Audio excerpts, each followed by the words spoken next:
다음에 45번, 46번 문제 풀어볼게요. 자, 45번은 들은 내용과 같은 것이고요. 46번 여자가 말하는 방식인데 나열, 비교, 설명, 묘사 나와 있고 앞부분은 다 글의 내용이라고 볼 수 있겠죠.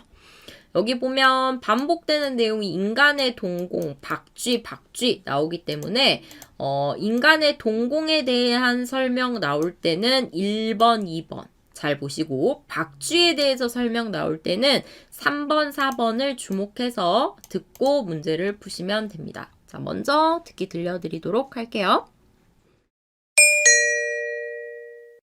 다음을 듣고 물음에 답하십시오.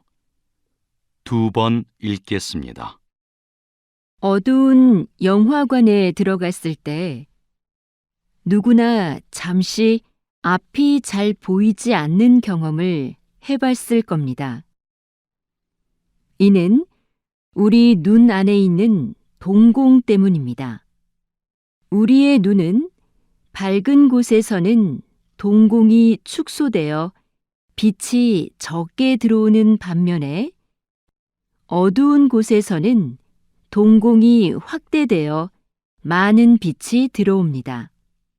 따라서 동공이 작아진 상태에서 어두운 영화관에 들어가면 빛이 거의 들어오지 않아 일시적으로 앞이 잘 보이지 않는 것입니다. 인간의 동공은 어둠에 적응하는데 일정한 시간이 필요한 것이지요. 그런데 박쥐는 어떨까요? 박쥐는 어두운 동굴에서 사는 야행성 동물인데요. 어두운 공간에서 눈이 아닌 초음파로 거리를 측정하고 방향을 탐색합니다.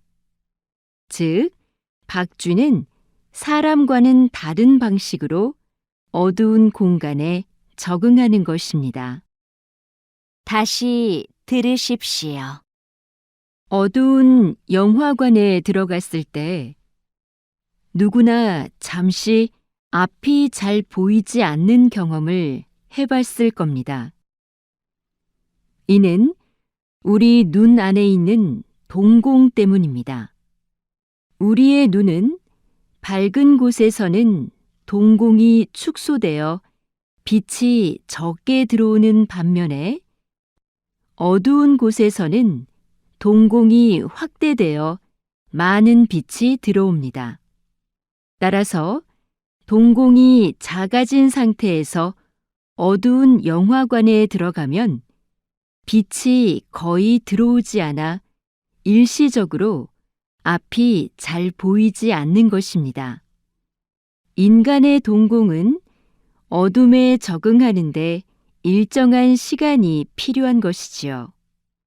그런데 박쥐는 어떨까요? 박쥐는 어두운 동굴에서 사는 야행성 동물인데요. 어두운 공간에서 눈이 아닌 초음파로 거리를 측정하고 방향을 탐색합니다. 즉, 박쥐는 사람과는 다른 방식으로 어두운 공간에 적응하는 것입니다. 45번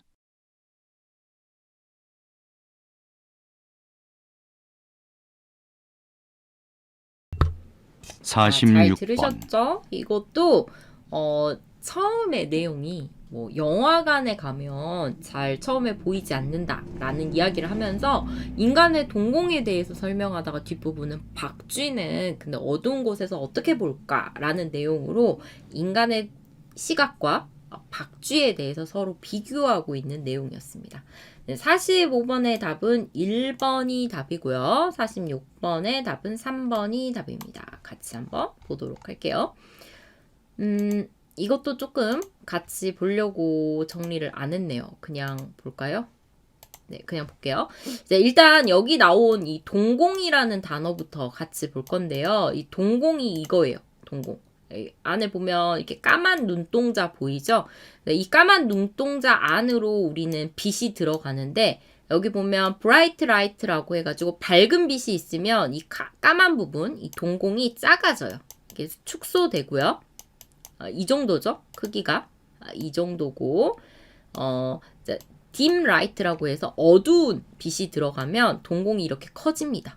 좀 상대적으로 더 커진 것 확인할 수 있죠. 그래서 이렇게 우리가 어두운 곳, 밝은 곳에 있을 때 빛을 받아들여야 하기 때문에 이 동공의 크기가 달라진다라는 내용이 나와 있었어요. 같이 한번 보도록 할게요. 여기 내용 보시면 이렇게 됩니다. 영화관에 들어갔을 때 누구나 잠시 보이지 않는 경험, 이런 경험, 어두운 곳에서 잠시 앞이 보이지 않는 경험 해봤을 거예요. 무엇 때문이래요? 우리 눈의 동공 때문이래요. 자, 그리고 동공에 대해서 설명을 해요. 어떻게 하냐면 밝은 곳에서는 동공이 축소된대요. 아까 그림에서 보여드렸죠?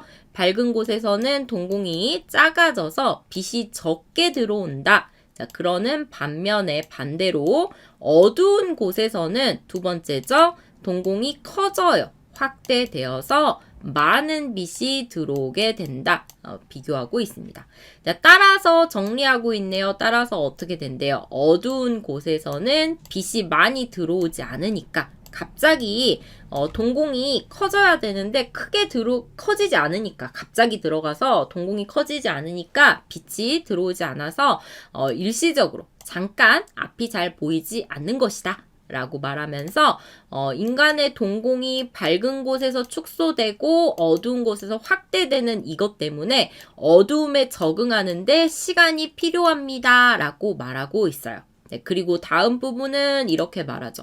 자, 그런데 박쥐는 어떨까요? 라고 말하면서 박쥐는 인간처럼 어두운 곳에서 사는 야행성 동물인데 자, 여기서 보면요. 눈이 아닌 뭘로 본대요. 눈이 아니라 초음파로 거리를 측정하고 방향을 탐색해요. 자, 즉 정리죠. 뭐라고요? 박쥐는 사람과 다른 방식으로 어두운 공간에 적응하고 있습니다. 라고 말하고 있어요. 자, 그럼 뭐예요? 박쥐. 이 앞부분에서는 어두운 곳에서 사람의 시각이 어떻게 어둠에 적응하는가? 사람의 시각이 어두운 장소에서 적응하는 방법. 밑에는 박쥐가 어두운 곳에서 어떻게 보고 있는가? 박쥐의 시각과 사람의 시각을 비교하고 있는 내용이 되겠죠. 사람은 뭘로 봐요? 사람은 동공으로 봐요. 박쥐는 뭘로 봐요? 박쥐는 초음파로 봐요. 라는 내용이 되겠죠. 자, 그래서 여기에서 이 들은 내용과 같은 것, 일단 내용 답이 맞는 것이 3번이었으니까 박쥐는 동공에 빛 조리개가 넓어서 아니군요. 1번이었군요. 죄송합니다. 1번이 답이었는데 1번에 보면 인간의 동공 이 앞부분 이 부분 보면 되겠죠. 빛의 양에 따라 크기 조절한다. 이 부분이 여기 1번, 2번 내용입니다. 밝은 곳에서는 동공이 작아져서 빛의 양 적게 들어오고 어두운 곳에서는 동공이 커지니까 많이 들어온다. 빛의 양에 따라서 동공의 크기가 달라진다라는 말이 되겠죠. 그래서 1번 답 맞다라는 것을 여기서 확인할 수 있습니다. 다음에 볼게요. 인간의 동공은 장소에 따라서 길이와 모양 변화. 길이 모양이 아니라 크기만 달라졌죠. 장소가 아니라 얼마나 어둡고 밝은지에 따라서 그 크기가 변화한다라고 볼 수 있어요. 크기가 축소되는지 아니면 확대되는지 크기가 달라진다라고 볼 수 있기 때문에 틀렸습니다. 여기도 축소, 확대라고 나와 있죠. 2번도 이 부분에서 확인할 수 있겠네요. 자, 다음 3번. 박쥐는 동공의 빛조리개가 넓었다. 박쥐 동공 있어요? 아니에요. 박쥐는 눈이 아닌 초음파로라는 말이 있었죠. 그래서 동공으로 보는 것 아닙니다. 3번 틀렸고요. 4번. 박쥐는 야행성 동물. 여기 있었어요. 야행성 동물. 밝은 곳에서는 초음파로 방향을 구분한다. 야행성이니까 초음파로 구분하는데 어디에서요? 어두운 공간에서 라는 말이 나와 있었죠. 자, 그래서 밝은 곳 틀렸습니다. 답은 1번이 되겠죠. 이해되시나요? 넘어가 보도록 할게요. 46번 여자가 말하는 방식인데요. 앞에서 본 것처럼 사람과 박쥐를 비교하고 있죠. 어떻게 비교하고 있어요? 자, 박쥐와 인간이 어두운 곳에서 시야 확보, 앞을 어떻게 보는지, 시야 확보는 앞을 어떻게 보는지를 설명하고 있다. 3번이 답이 됩니다. 자, 틀린 이유 2번 인간과 박쥐 동공 기능 차이라고 했는데 박쥐는 동공이 없으니까 동공을 기능을 차이를 비교하고 있다 볼 수 없겠죠. 또 1번에 각 동물이라고 했는데 동물이 아니라 사람과 박쥐를 비교하고 있고 박쥐는 동공도 없었습니다. 틀렸고요. 어두운 환경이 박쥐 시력에 미치는 영향 묘사는 그림을 그리듯이 자세하게 그림처럼 자세하게 묘사하는 거였는데 그림처럼 자세하게 설명하는 것도 아니었고요. 어두운 환경이 시력에 미치는 거 아니었죠. 어두운 공간에서 초음파로 본다, 공간에 적응한다 라는 내용이었으니까 4번도 틀렸어요. 3번만 답으로 볼 수 있습니다. 넘어가기 전에 단어 한번 보고 넘어가도록 할까요? 단어 질문 있으시면 단어 질문해 주세요. 아까 동공은 같이 봤죠? 동공이 무엇인지는 여기서 일시적으로 이건 하나 볼 수 있을 것 같고 측정, 탐색 이런 단어도 같이 보면 좋을 것 같아요. 좀 보고 넘어가도록 하겠습니다.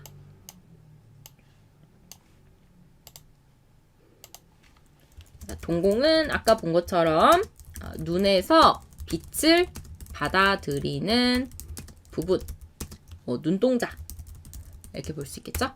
두 번째, 일시적으로는 잠깐이라는 뜻입니다. 잠깐.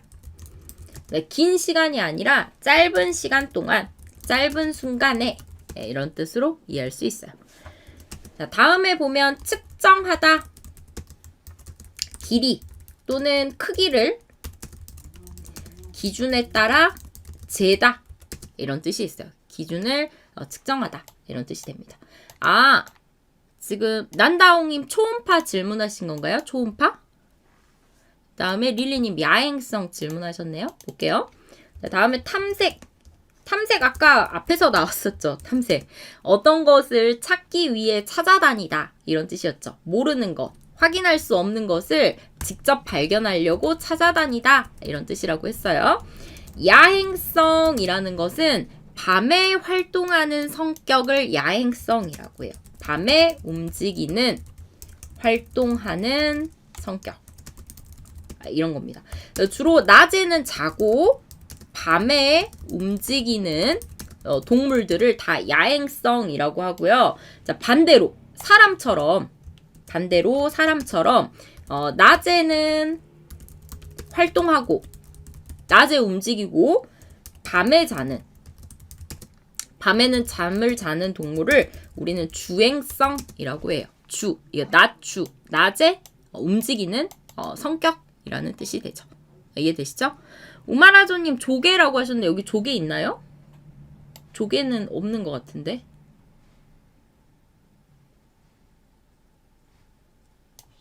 혹시 여기 조리개 이거 물어보신 건가? 조리개 이거 맞아요? 조리개?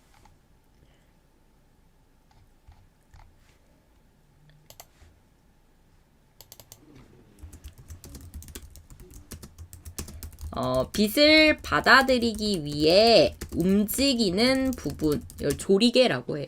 조이다, 넓히다라고 하죠. 그래서 주로 카메라 찍을 때 밝은 곳에서는 이 카메라 렌즈가 이렇게 작아지고요. 어두운 공간에서는 카메라 렌즈가 커져요. 그래서 카메라에서 이렇게 빛을 받아들이기 위해서 움직이는 부분을 조리개라고 표현합니다. 이 개자가 붙으면 주로 물건 나타낼 때 개라고 해요. 또 릴리님이 움직이다, 옮기다 차이가 뭐예요?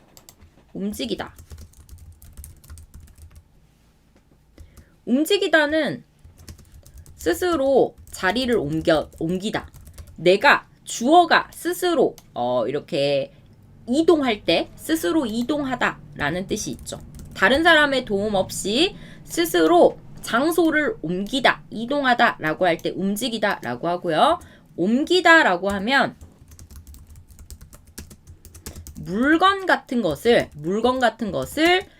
주어가 다른 장소로 옮기다 라는 뜻이 있습니다. 움직이다, 옮기다 둘 다 옮기다, 이동하다, 장소를 바꿔서 다른 장소로 가지고 가다 라는 뜻인데, 움직이다는 주어가 스스로 이동하다, 장소를 바꾸다 라는 의미가 되고요. 옮기다 라고 하면 주어가 다른 물건의 장소를 바꿔주다 라고 할 때 옮기다, 사동 동사라고 볼 수 있어요. 예를 한번 들어볼게요. 나는 아침부터 느리게 움직였다. 자, 주어가 스스로 이동을 한 거죠. 행동을 한 거죠. 이때는 움직이다 라고 하고요. 두 번째, 나는 책상 위의 물건들을 책상 아래로 옮겼다 라고 하면, 주어가 이 물건의 장소, 책상 위에 있는 물건을 옮겼어요. 장소를 다른 곳으로 바꿨다 라는 뜻이 있는 거죠. 사동사라고 보면 됩니다. 움직이게, 옮기다 뜻, 움직이게 했다, 하다, 사동의 의미 단어, 사동 표현이라고 보시면 돼요. 이해되시죠? 넘어가도록 하겠습니다. 자, 다음에 47번, 48번 문제 풀어보도록 할게요. 이것도 학생이 48번 질문하셨는데, 와, 오늘 생각보다 오래 걸리네요. 자, 일단은 먼저 여러분들 한번 들어보세요. 다음을 듣고 물음에 답하십시오. 2번 읽겠습니다. 안전사고 예방을 목적으로 한 법률이 시행된 지 벌써 1년이나 되었는데요. 산업 현장에 어떠한 변화가 있었는지 궁금합니다. 법 시행 이후 안전관리에 대한 법률이 강화되면서 많은 기업들은 사고 예방을 위한 전담 조직을 신설했으며, 이를 위해 예산 및 관리 인력 공급을 확대한 기업도 많습니다. 그러나 법 시행 이후 해당 법률 내용이 사고 예방 조치 규정에 관련해서 모호한 부분이 있어 기업들이 법률을 적용하는 데 어려움을 겪고 있습니다. 정확한 규정을 추가해 이 법률이 산업 현장에서 문제없이 바로 이행될 수 있도록 법률 내용을 수정할 필요가 있어 보입니다. 다시 들으십시오. 안전사고 예방을 목적으로 한 법률이 시행된 지 벌써 1년이나 되었는데요. 산업 현장에 어떠한 변화가 있었는지 궁금합니다. 법 시행 이후 안전관리에 대한 법률이 강화되면서 많은 기업들은 사고 예방을 위한 전담 조직을 신설했으며, 이를 위해 예산 및 관리 인력 공급을 확대한 기업도 많습니다. 그러나 법 시행 이후 해당 법률 내용이 사고 예방 조치 규정에 관련해서 모호한 부분이 있어 기업들이 법률을 적용하는 데 어려움을 겪고 있습니다. 정확한 규정을 추가해 이 법률이 산업 현장에서 문제없이 바로 이행될 수 있도록 법률 내용을 수정할 필요가 있어 보입니다. 47번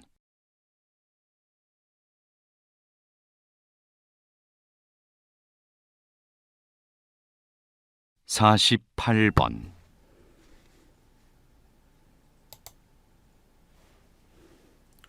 잘 들어보셨나요? 이것도요, 사실은 한국에서 뭐 안전재난특별법이라고 만들어졌어요. 안전재난특별법. 그래서 뭔가 건축을 하거나 뭔가 위험한 그런 건설을 하는 곳에서 사고가 발생하면 이거 무겁게 처벌을 크게 받는 법이라고 볼 수 있습니다. 그러니까 되도록 일하는 사람들이 사고 없이 다치지 않도록 하려고 안전재난특별법 만들었다라고 볼 수 있죠. 근데 이게 시작이 됐는데 이와 관련한 내용인 것 같아요. 자, 답을 확인하면 47번의 답은 2번이고요. 48번의 답도 2번으로 볼 수 있습니다. 네, 내용 한번 확인해 볼게요. 자, 먼저 내용을 제가 정리한 것 위주로 한번 보도록 할게요. 네, 내용이 이렇게 돼 있어요. 자, 여자가 말하죠. 안전사고 예방을 목적으로 한 법률, 이 법률을 시행한 지 시작이 된 지 1년이 되었대요. 1년이 됐어요. 자, 어떤 변화가 있었는지 궁금합니다. 물어봅니다. 이 법률로 인한 변화를 물어보고 있죠. 그러니까 남자가 말해요. 법 시행 이후에 이게 강화되니까 기업들이 많은 기업들이 사고 예방을 위해서 전담 조직을 새로 만들었고 또 이걸 위해서 이 조직을 위해서 예산, 관리 인력 공급도 확대했대요. 이게 변화죠. 법 시행 이후에 생긴 변화 2가지를 말하고 있어요. 이미 많은 기업들이 이 법을 지키려고 노력하고 있다라는 것 알 수 있겠죠. 네, 뒤에 보면 그러나 이런 말합니다. 그러나 해당 법률 내용이 이 사고를 막기 위해서 예방하기 위한 방법으로 그 규칙이 모호한 부분이 있어서 이 법률 적용하는데 어려움이 있대요. 이게 문제점이죠? 이 법률의 문제점이에요. 자, 그래서 이 남자는 이렇게 말해요. 해결 방법 이렇게 나오죠. 정확한 규정을 추가해야 돼요. 모호한 부분이 있으니까 이 부분에 대해서는 정확하게 규정을 추가해서 자, 법률 내용을 수정하는 것이 필요합니다. 수정해야 합니다. 라고 해결 방안 말하고 주장하고 있죠. 자, 그럼 들은 내용과 같은 것 한번 보면요. 법 시행에도 불구하고 기업 여기 나와 있었어요. 참여도가 낮다라고 했는데 많은 기업들이 신설했고 공급도 확대했다라고 말하고 있으니까 참여도가 낮다. 틀렸네요. 자, 다음에 2번 또 기업 나왔죠? 기업들은 법률 적용 범위 파악에 어려움이 있다. 법률 적용 범위가 여기 있습니다. 법률의 내용이 모호해서 법률을 적용하는데 어려움이 있다. 그대로 나왔죠? 2번 여기 그대로 나왔네요. 그래서 답은 2번 되고요. 자, 3번 새로운 법률은 시행 초기 효력 발생하는 경우가 많다. 이런 내용 있었어요? 없었어요? 위의 내용에 없었어요. 더군다나 1년이 됐는데 시행 초기인데 변화가 있었죠. 그러면 효과가 있었다라고 오히려 볼 수 있어요. 다음에 4번 규정이 애매한 법률 내용 바꾼 후에 아직 바꾸지 않았어요. 이럴 필요가 있습니다. 라고 말하고 있으니까 바꾼 후라는 건 맞지 않겠죠. 답은 2번 될 수 있습니다. 자, 넘어갈게요. 자, 다음에 48번 남자 태도 보면요. 남자 결국 무슨 말 하고 있는 겁니까? 이거 새로운 법률이 시작이 되었지만 이 법률로 인한 문제가 있으니까 이렇게 법률 내용을 수정하자라고 말하고 있는 거죠. 그래서 남자의 답은 몇 번? 법률의 주요 내용들 이상한 부분, 문제점이 있는 부분 바꿔야 합니다. 수정해야 합니다. 라는 것을 강하게 주장하고 있다. 강하게 주장, 촉구라고 볼 수 있어요. 강하게 주장, 강하게 요구, 촉구라고 보시면 됩니다. 주장하고 있다, 요구하고 있다 라고 볼 수 있죠. 자, 나머지 틀린 답 보면요. 수정된 법률 내용 부정적 평가인데 수정된 법률은 없죠. 법률을 수정합시다, 개선합시다 라고 요구하고 있지 수정된 내용에 대해서 평가하는 건 아니죠. 원래 법률에 대해서 이런 문제가 있다라고 평가하고 있고 이 부정적으로 평가한 것에 대해서 수정하자고 수정 필요성을 주장하고 있어요. 요구하고 있어요. 규정하자고 요구 볼 수 있습니다. 자, 법 시행 이후에 미칠 영향 우려 아니죠? 지금 이렇게 크게 변화하고 있으니까 효과가 있었는데 이게 부족한 점이 있으니까 바꾸자 말하고 있고요. 세부 내용 비판, 법률의 세부 내용이 아니라 이 법률 내용이 모호하다, 법률의 주요 내용이 모호하다라고 말하고 있습니다. 세부 내용도 틀렸네요. 자, 답은 2번 되겠습니다. 자, 이것도 단어 보고 넘어가야 하는데요. 지금 좀 까다로운 단어들 같이 한번 볼게요. 자, 여기서 나온 단어 중에는 전담이라는 단어 같이 한번 보고요. 그 다음에 모호하다라는 단어 봐야겠죠. 이거 두 가지만 보면 될 것 같은데 이해 안 되는 거 있으면 채팅창에 댓글로 남겨주세요. 자, 전담이라는 것은 전부 모든 것을 책임지고 맡다 라는 뜻이 있습니다. 전담하다. 보통 이 담이 담당하다, 맡다 라는 뜻이고요. 이 전이 전체 이런 뜻이에요. 그래서 혼자서 모든 것을 다 책임지고 맡을 때는 전담이라고 합니다. 반대도 있겠죠. 부분적으로 맡다. 일부분을 맡다. 일부분을 나눠서 책임지다. 맡다 라는 의미로는 분담이라고 해요. 나누다 라는 뜻이 있어요. 분자는 나눠서 맡다 라는 뜻이 되는 거죠. 다음에 모호하다 볼게요. 모호하다 라는 단어 자체는 분명하지 않다 라는 의미입니다. 어떤 의미가 분명하지 않고 조금 이렇게도 생각할 수 있고 이렇게도 생각할 수 있는 이 중간에 있어요. 분명하지 않아요. 이걸 모호하다라고 하고요. 비슷한 의미로 애매하다도 있습니다. 애매하다도 구별이 되지 않는다. 무엇이 맞고 틀린지 구별되지 않다, 분명하지 않다라는 의미가 있어요. 좀 차이는 있지만 둘 다 분명하지 않다라는 의미에서는 비슷한 의미라고 보시면 됩니다. 모호하다, 애매하다, 분명하지 않다, 뚜렷하지 않다라는 뜻이죠. 뚜렷하지 않다. 이렇게 보시면 됩니다. 자, 이해되시죠? 마지막 넘어갈게요. 49번, 50번. 자, 오늘의 마지막 문제 한번 듣고 풀어보도록 하겠습니다. 다음을 듣고 물음에 답하십시오. 2번 읽겠습니다. 고대 백제의 수도인 한성이 지금의 서울 위례성에 위치했을 때 축조한 성곽을 보면 당시 백제인의 건축 기술이 상당한 수준이었음을 알 수 있는데요. 일반적으로 성곽이라고 하면 돌로 쌓은 석성이 가장 먼저 떠오르지만 당시에는 적을 방어할 목적으로 대부분 흙을 사용해서 토성을 지었습니다. 특히 백제의 토성은 돌로 쌓은 성곽만큼 견고합니다. 바로 석회를 사용해서 견고성을 높였기 때문입니다. 흙에 석회, 소금물 등을 섞으면 점성이 높아져서 시멘트 벽과 같이 단단해집니다. 이와 같이 백제의 토성은 1000년 전에 지어진 유적이지만 그 속에 숨어있는 백제인의 훌륭한 지혜를 엿볼 수 있습니다. 다시 들으십시오. 고대 백제의 수도인 한성이 지금의 서울 위례성에 위치했을 때 축조한 성곽을 보면 당시 백제인의 건축 기술이 상당한 수준이었음을 알 수 있는데요.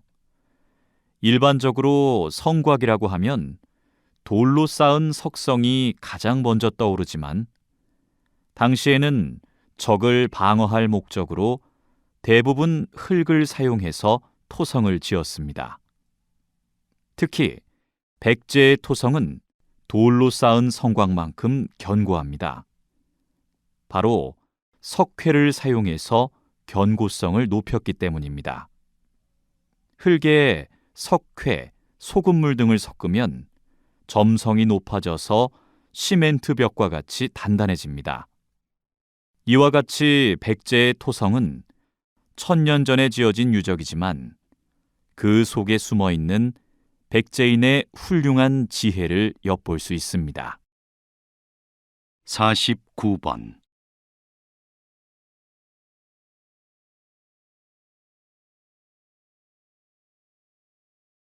50번 오늘 마지막 문제네요. 잘 들어보셨죠? 자, 답부터 확인해 보면요. 49번의 답은 4번이 답이 되겠죠. 마지막 50번의 답은 1번이 답이 됩니다. 같이 보겠습니다. 자, 백제라는 말이 나와서 좀 낯설으셨을 수도 있는데 한국 역사를 보면 보통 토픽 시험에 가장 많이 나오는 나라가 조선이죠. 조선 많이 나오는데요. 조선이라는 시기가 보통 15세기, 14세기 후반, 15세기부터 19세기까지 이렇게 있었어요. 그리고 나서 지금의 한국, 대한민국이 만들어집니다. 대한민국. 이렇게 만들어지고요. 그 이전에는 고려, 지금 코리아라고 하는데 이 고려라는 나라가 그 이전에 있었어요. 주로 한 11세기부터 11세기부터 14세기 14세기 말 15세기 14세기 말까지 있었다. 이렇게 생각하면 되고 이 고려 이전에 그 삼국시대라고 있었어요. 삼국시대가 세 개의 나라가 있었던 시대다라고 해서 이때 고구려, 백제, 신라 이렇게 있었죠.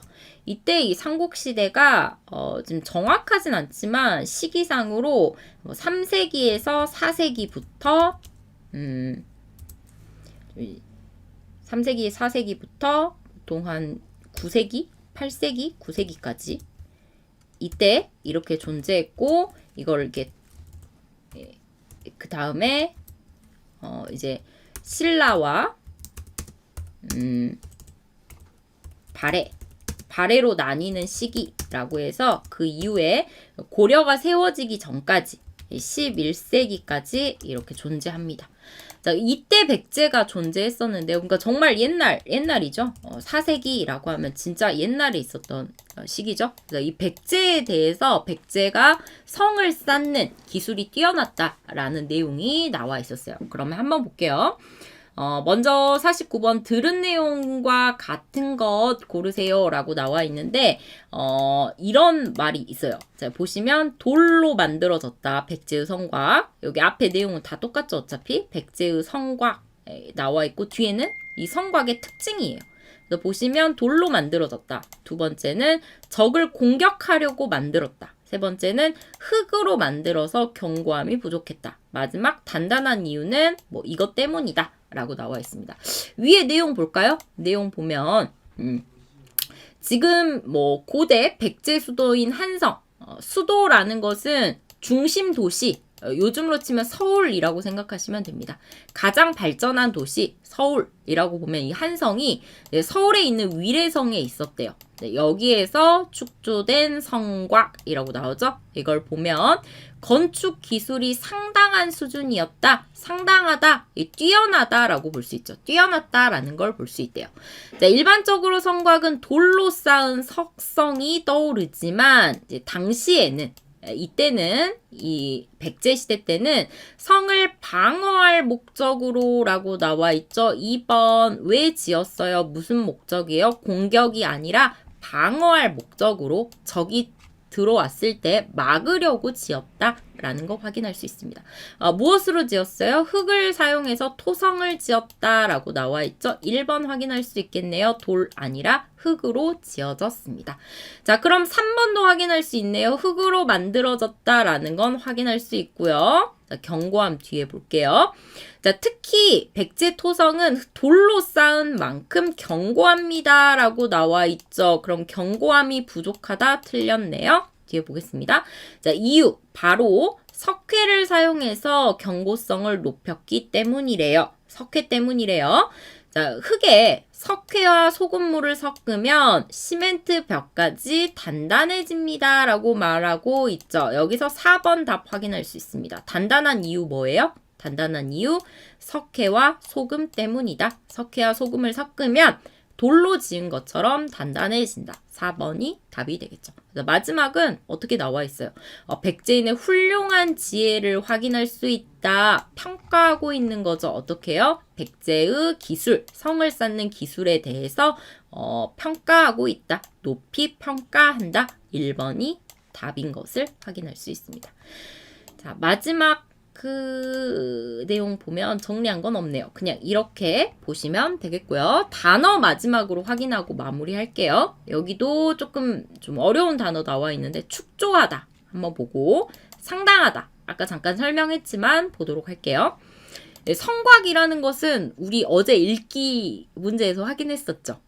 그거 다시 한번 확인하시면 되고요. 또 뭐 견고성 그리고 점성, 그 다음에 유적 이 정도 확인하면 될 것 같아요. 같이 보도록 하겠습니다. 자, 먼저 축조하다 무슨 뜻일까요? 축조하다. 여기서 축조하다 다음에 성이 나왔으니까 쌓아서 만들다 라는 뜻입니다. 축이 쌓다 라는 뜻이고요. 조가 만들다 라는 뜻이라서 축조하다 라고 하면 어떤 것을 쌓아 올려서 만들다 라고 볼 수 있어요. 상당하다 의미가 여러 가지 있는데 주로 사람이 나오거나 사람의 능력, 뭐 기술 이런 것들이 앞에 나오면 뛰어나다, 매우 발전되어 있다 라는 뜻으로 이해하시면 됩니다. 뛰어나다, 매우 발전되어 있다 라고 보시면 돼요. 자, 경고성, 단단한 성격, 매우 단단한 성격을 경고성이라고 해요. 견고하다라고 하면 매우 튼튼해서 무너지지 않는다, 튼튼하다 라는 뜻이 있어요. 단단한 성질, 튼튼한 성질 이렇게 보시면 되겠죠. 다음에 점성 볼게요. 점성은 여러분들 스티키 이렇게 생각하시면 됩니다. 끈적끈적한 거. 끈적끈적한 성질 이렇게 보시면 됩니다. 껌이나 젤리 같은 거는 이렇게 끈적끈적하죠. 붙어서 잘 안 떨어지죠. 이걸 점성이라고 볼 수 있어요. 자, 마지막 유적 볼게요. 유적은 역사적인 장소. 과거 사람들이 살면서 남겼던 흔적. 여기 역사적인 장소에 남은 흔적들. 우리가 요즘에 역사적으로 가치가 있다라고 보는 것은 다 유적이라고 볼 수 있습니다. 이렇게 이해할 수 있겠죠.